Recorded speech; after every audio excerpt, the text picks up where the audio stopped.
Hello, thanks for joining me. My name's Christopher Donald, and welcome to my channel. Today I'm going to be showing how to put a lid inside of a hand-built form. So this I slab built. There's a separate video on that process. And while I was building it, I had another piece of clay that I've allowed to dry kind of at the same time as this one. Oh, that's interesting. I made him a teeny little bit too small. Go ahead and stretch him out real quick. So this piece of clay was allowed to get leather hard along with the rest of it. And I'm going to take this clay and I'm going to drape it on the inside of that one to make a lid. And it's actually probably a good example for you guys. Most people don't realize how late in the process you can keep rolling clay. But I've been stretched this for a while, frankly. So I'm just stretching them out a little bit more. I made them a teeny bit too small.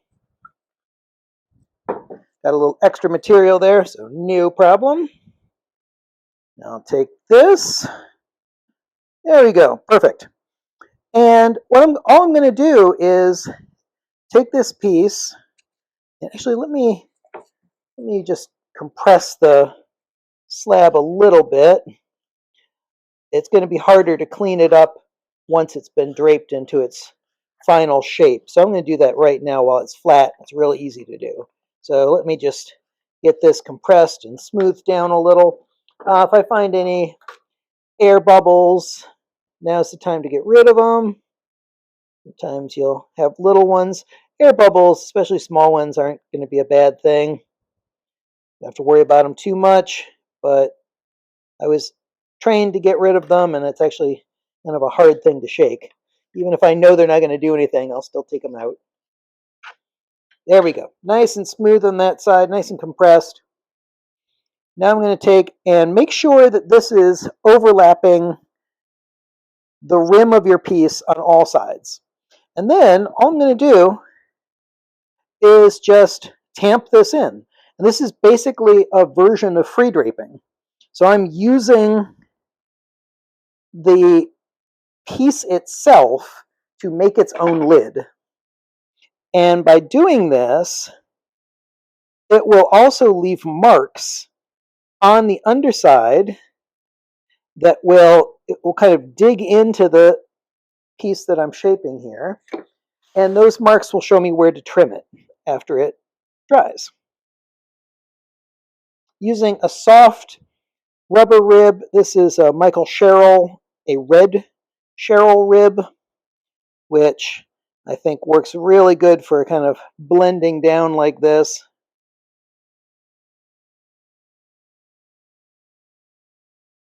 Okay, now this guy he's getting stiff.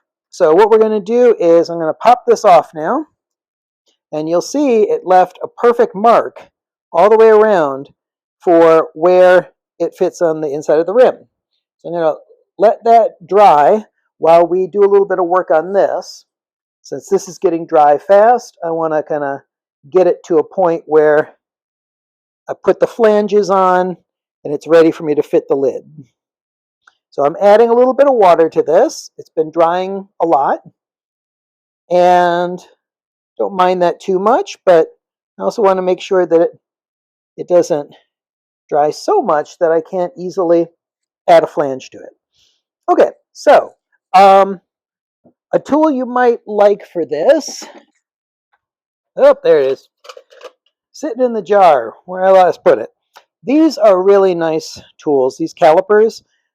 This can help me make a mark, the same spot underneath the rim all the way around. So I can basically run one part of this along the top of the clay, and then the point is going to make a mark at the exact same place all the way around.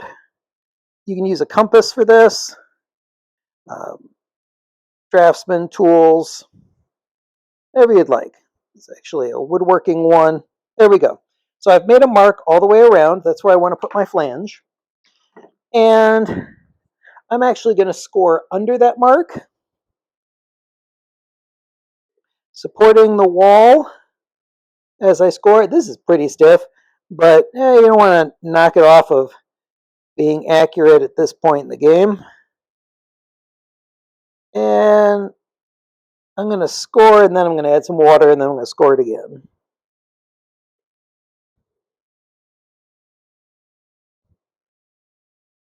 There we go. Use a brush. Add some water all the way around.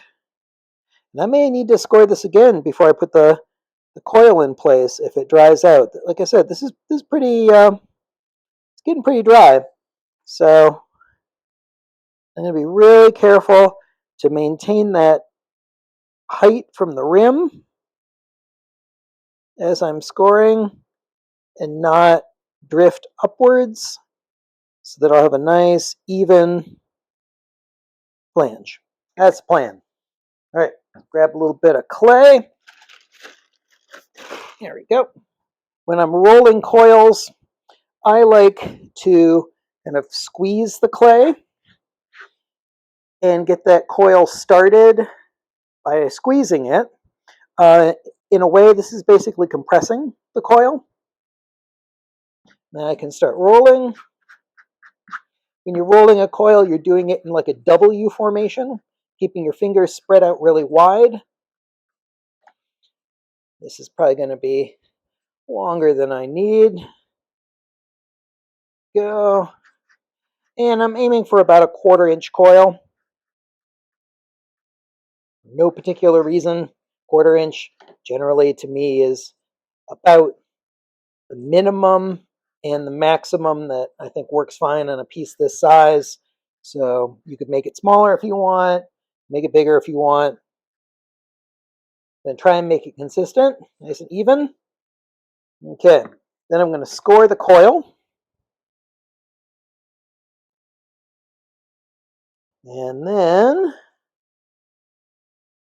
wet that. Score it again.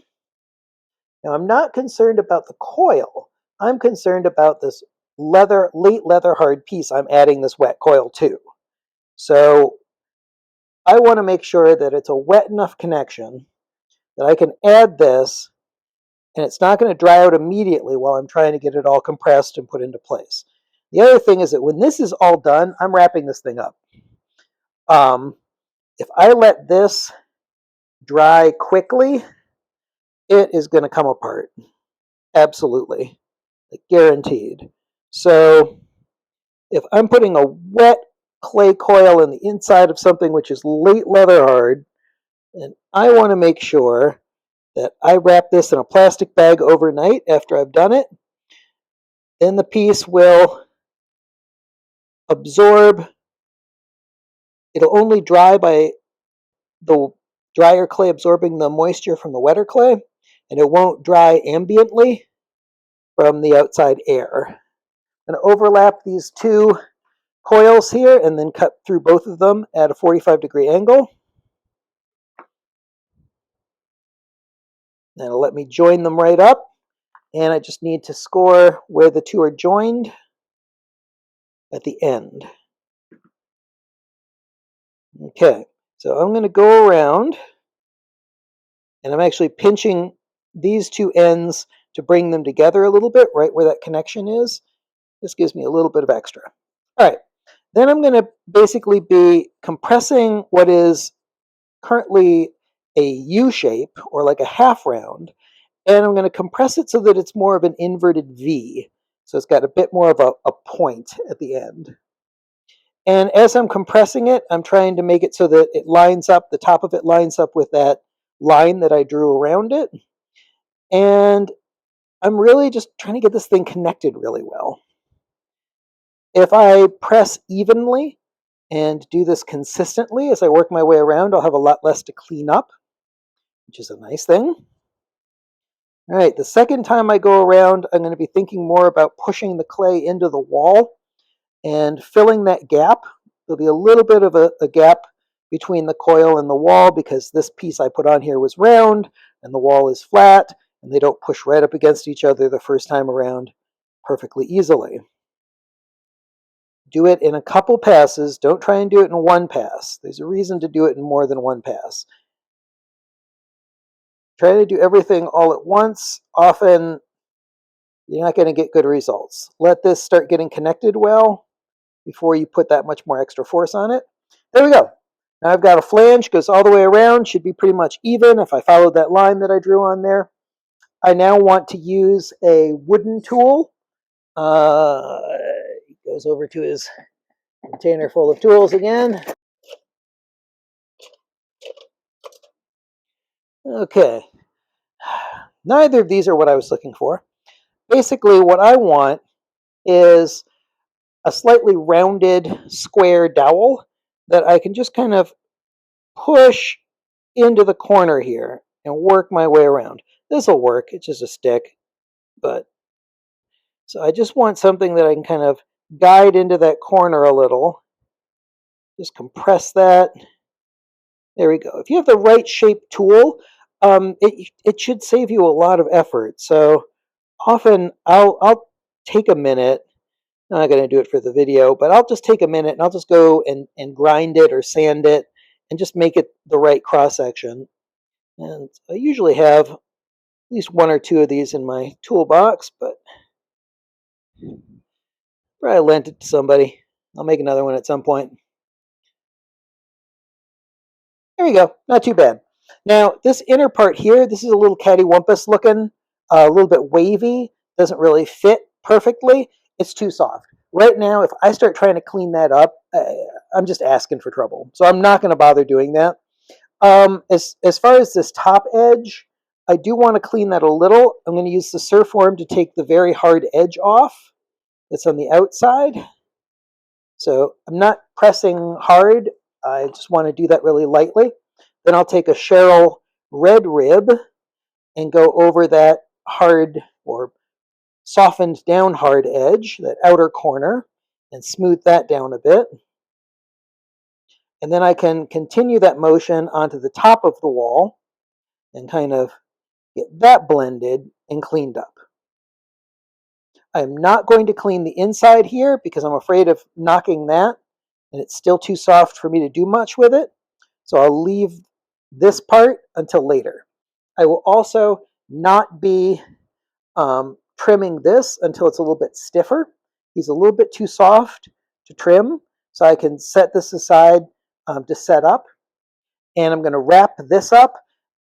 I do want this to dry, but the pot will absorb moisture from the flange and it will dry evenly if I wrap it up in a bag. So I don't want to just let this air dry.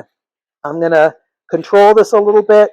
I am not worried about it getting too stiff if I wrap it up or staying too soft. This will stiffen right up just being wrapped up.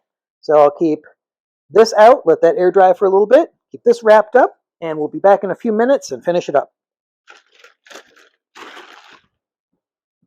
All right, welcome back. And I've let this set up a little bit. This one got to set up covered. And so this is already early leather hard, that coil. And this has been out in the air. I'm going to go ahead and trim it. Ooh, real stiff on the edges there. I'm going to trim it to this line that was formed when I draped it in the inside of the shape that I want the lid to fit. So I'm going to get some of this off with just a thin knife, much as I can, and then I'll use a Surform to take off the rest of it. Nice sharp Surform. This will go really quick. And I can get it close to that line and then test it and see if I've got a good fit. And then you're just going to Surform it bit by bit until it fits perfectly.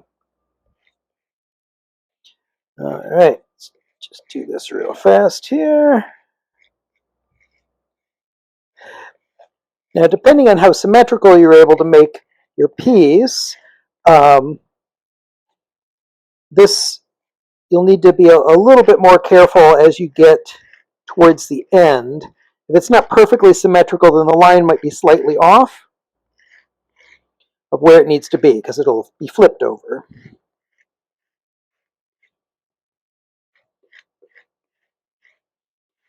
I almost have all four sides there.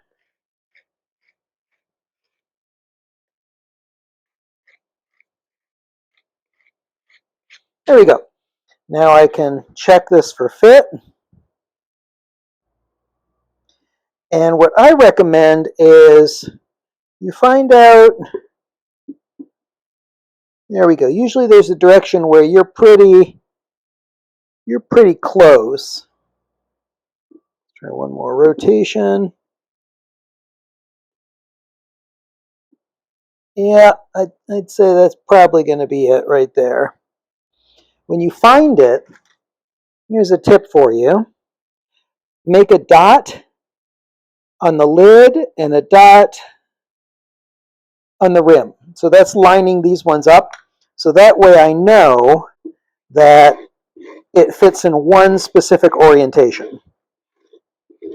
And I'll often repeat that dot later with glaze even, kind of make it decorative, so that whoever eventually has the piece has a quick visual way of lining it up. So I'm going to work the corners and just bit by bit get this so that it fits.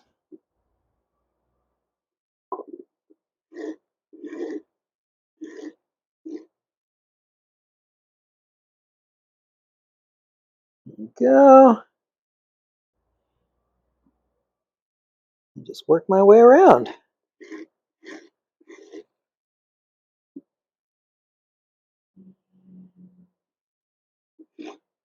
This way you can just take a little bit off at a time. Don't want to take off too much. A lot harder to put it back.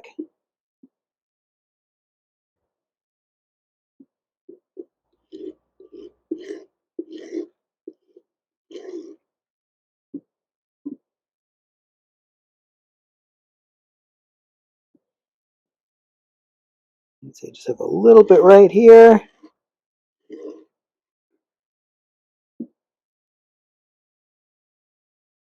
All right. All right, now another pro tip. Once you get to the point where you really want to fit this in there, you want to get yourself a couple of pieces of thin plastic. Depends on the size of your lid. I like the plastic because it's flexible and usually doesn't get in the way of the lid seating itself properly. The paper is a little bit thicker. All right, so you want a little piece of plastic going across there, so that way as you get your lid fit, you can actually grab the plastic and you can pull it back out again. All right, just find your spots where it's wanting to bind up on you. And I recommend making it so that it's not like a super tight fit. I mean, you want like at least a 1/16 of an inch of space. And if you're thinking you want to glaze it as well, then frankly, you need a little bit more space even. If you're going to glaze it, try and leave yourself like almost 1/8 of an inch.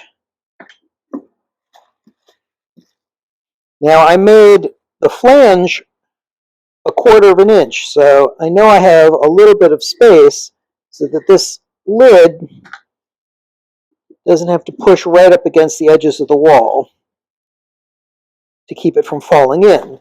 That's partly why I was mentioning earlier that there's kind of a minimum flange size. That's to make it so that you don't have to worry too much that it has to be like right on the edge of the flange. So this is getting there. I'll keep massaging that a little bit. It's not quite set down all the way, but I'm getting close. So I'll finish that up in a little bit. But I just want to talk about doing the knob. So this is all late leather hard, and I'm now getting to a point where I need to be a little bit cautious about putting a wet knob on it. So what I would tend to do is actually, and I'm just cleaning up this rim here while I talk, I would probably make the knob as a separate little piece of clay, and then I would go ahead and let the knob set up a bit. Let the knob get to at least early leather hard before applying it and scoring it and putting it on the jar, on the lid. That way it doesn't have as big of a shrinkage difference, and it probably won't give you as many problems as it dries. And either way, I would still want to wrap this thing up overnight, because that's going to be really, really helpful for making sure that things don't crack on you. I'm going to use the the back of this handle to kind of compress this edge a little bit. There we go. Just getting this inner edge smoothed down a little. But I said I didn't want to mess with that earlier when the flange was so soft. Now I'm not worried about bumping it as much. I can go ahead and compress that. And sometimes just this process of like cleaning this up and compressing it will also make it fit a little bit better. So I like to do this part before I finish that inside part. And then, let's see, I'm going to take my wooden tool here, clean that flange up, work my way around. Now for this inner part here, I would just need to clean that up with a knife.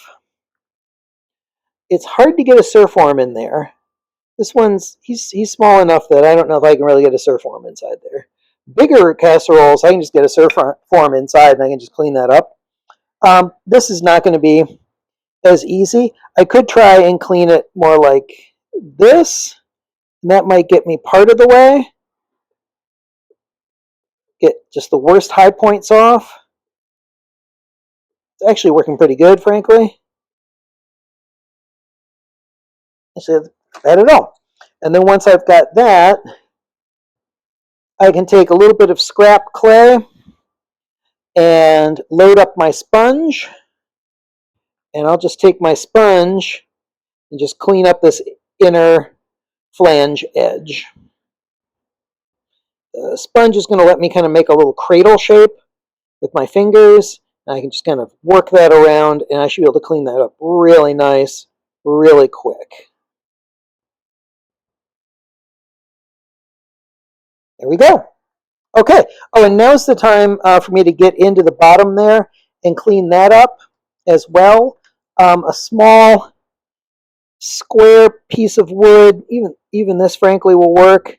So just something I can get right down into that corner and just compress that a little bit now that all the soft material is gone. Now's the time to clean it. Okay, so pretty much it. I'm not going to bother demoing attaching a knob to it. I think you can sort out what putting a knob on here looks like. But I think we've covered all the main things. This is a fantastic trick for all kinds of hand-built things like casserole lids, anything like that. Just need to put enough of a dome on it so that it won't want to flatten out during the firing. And that's it. My tendency would be to put something on here like maybe a little hand-built something, a little bird, a little pine cone, something along those lines. I tend to do things that are a little bit more organic. And I'd mentioned earlier that I put the bevel on the bottom of this so that it'll have a little bit of shadow underneath it, and it raises it up off the table just a little bit. Okay. Well, thanks for joining me. If you enjoyed what you saw, please like and share and subscribe to my channel. And there'll be another kind of video going along with this one, which is how to do lids on wheel thrown pieces. So I'm going to be doing a similar building a jar and throwing the lid and kind of showing all the finishing parts of that as well. It's just cleaning up a little bit of a divot there. Oh, for this edge, I would just use my scraper here and kind of clean that up just a little bit along that edge there. And then I would use a stiff rubber rib. Remember that you have a little dot here. And so when I scrape the dot off, if I scrape the dot off, I need to put the dot back. So I know where it goes. Because trust me, it's a square lid, and you will make yourself crazy being like, wait a minute, which corner went into that corner? So I'm just going to add my dot back, make that nice. I still have my dot here. You can also put a dot on the inside and the flange. So you've got a couple of dots to kind of guide your way. And yeah, I would just clean this up with my with my scraper, and then I would use a stiff rubber rib on this. And then the lid part would be done as well. All right. So keep trying to say goodbye. I keep not doing it. All right. There we go. Put him back onto his corner. But I'll put the piece of plastic on there because I don't want to pry this out with my fingernails. And lets you. There we go. That actually, without me cleaning this up too much more, that's already fitting pretty nice. All right. Anyhow, thanks for joining me. Take care, and I'll see you back here soon.